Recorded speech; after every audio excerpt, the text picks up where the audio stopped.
Hello dear students welcome back to Odia study portal पिले आज आम देखा शिक्षा प्रक्रिया बा शैक्षिक प्रक्रिया आम पूर्व आलोचना करथिले जे शिक्षा एपरी गोटे माध्यम जहाँ व्यक्तिर केतरा निर्दिष्ट गुणावली बा अंतर्निहित प्रतिभार विकास निमंते साहाय्य करे आम पढ़िले पिले नहीं कि लास्ट क्लास मानक प्रक्रिया कहले मुख्यतः कौन गोटे निर्दिष्ट लक्ष्य हासिल निमंते उद्दिष्ट कार्यधारा को बुझाए। प्रक्रिया माने कौन पिले प्रोसेस कौन ना मु चाहूँगी गोटे छोट पिला को ए टू जेड पर्यंत आसी जाऊ वर्णमाला ओडिया अ ठू ल पर्यंत आसी जाऊ तो मु कौन एमती करी जहाद्वारा सी जानीदब से सब जिनस ये हूँ प्रक्रिया व्यक्तिर विभिन्न गुणावलीर विकास माध्यम उपयुक्त व्यावहारिक परिवर्तन सृष्टि करने शिक्षार एक लक्ष्य अटे। शिक्षार मुख्य लक्ष्य कौन पिले कौन एमती प्राक्टिस करी मु डेली लिखा देवी देखी देखी लेखु कि न देखिकी लेखु कि घोषु कौन करू जितेबाला लेटर व्यवहार आसो सी करदेवार अच्छी नहीं कि मोर उद्देश्य हूँ लेटर आसवा दरकार। तो यही परिप्रेक्षी में शिक्षा को गोटे प्रक्रिया कह जाए। शिक्षा यही प्रक्रिया साधारणतः विभिन्न प्रकार होता है। आम शिक्षा को गोटे द्विपाक्षिक प्रक्रिया भी कहीपर पिले शिक्षा एक जीवनव्यापी प्रक्रिया यह व्यक्ति उपर कौन बाह्य चाप सृष्टि न करी तार अंतर्निहित प्रतिभार यथार्थ विकास साधन करे।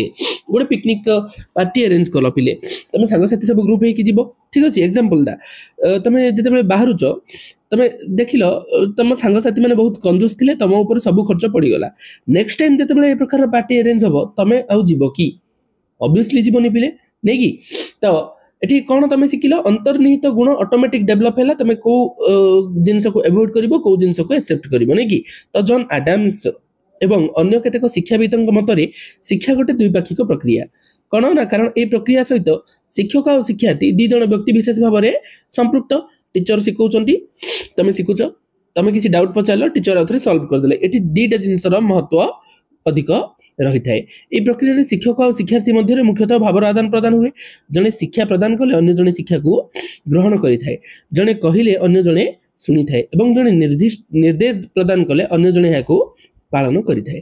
प्रत्येक कार्यक्रम परस्पर जड़ित और निर्भरशील पारस्परिक सहयोग व्यतिरेक लक्ष्य बा उद्देश्य हासिल करने से पक्षर असंभव होता है। टीचर आउ स्टूडेंट भितर जब बॉन्डिंग रहिलानी तो ऑब्वियसली से भितर कौन प्रकार कौन इम्प्रूवमेंट देखा ना ना टीचर पाखे ना स्टूडेंट किसी बुझी पारिबनी टीचर ठीक से बुझे पारिबनी। प्रत्येक कार्यक्रम परस्पर जड़ित और निर्भरशील नहीं कि से यही दृष्टिकोण आडम्स शिक्षा को द्विपाक्षिक प्रक्रिया बोली कहते जहाँ उभय शिक्षक और शिक्षार्थी पारस्परिक उद्यम तथा सहयोग उपर संपूर्ण निर्भर करें।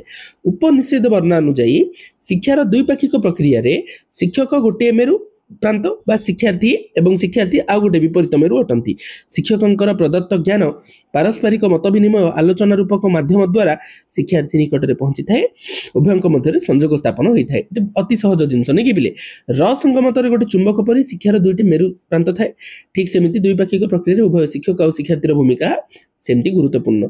शिक्षकों साहाय्य बिना प्रक्रियाटा उत्तम रूपे कार्य करि पिले शिक्षा गोटे त्रिपाक्षिक प्रक्रिया भी हो पार केतेबेले जेतेबेले कौन समाज एंट्री मारुची देख पिले शिक्षक केते भल हुंतु स्टूडेंट केते इंटरेस्टेड थाउ समाज जरी चांस ही दौनी पढ़िबा पई तो ऑब्वियसली कौन शिक्षा समाप्त हो पार नहीं। इमेजिन कर गोटे भल टीचर पढ़ाउछंती इंटरेस्टेड स्टूडेंट माने सुनुछंती बट सेठी डीजे बाजुची साइड रे सोसाइटी रे टेम्पल रे मंदिर साउंड बाजुची मस्जिद रे अल्लाहु अकबर होची तो ऑब्वियसली कौन माने डिस्टर्बेंस क्रिएट हो ना सेति पई जो पर्यंत झील मानू आम सोसाइटी पढ़ा छड़ा हो नाला केते इंटरेस्टेड झील थे सोसाइटी कौन बाधा साजुला तो सोसाइटी एमती गोटे एनवायरनमेंट आमको जोगे दउची जोठी एजुकेशन प्रोसेसटा कंप्लीट हो पारिबो। शिक्षण परिवेश प्रति अवहेला प्रदर्शन पूर्वक जेतेबेले शिक्षार द्विपाक्षिक प्रक्रिया उत्तम रूपे यार कार्य संपादन करि पारलानी सेही परिस्थिति रे शिक्षार त्रिपाक्षिक प्रक्रिया निजर कर्तृत्व जाहिर कला। ऑब्वियसली पिले केवल टीचर और केवल स्टूडेंट द्वारा कंप्लीट हेनी कहले आम परिवेश प्रभाव पकाउछि से जिनस उपरे शिक्षाविद मानक मतरे मध्य परिवेश उपयुक्त सहयोग बिना शिक्षा प्रक्रिया यार कार्य मध्य करि परिबो नाही।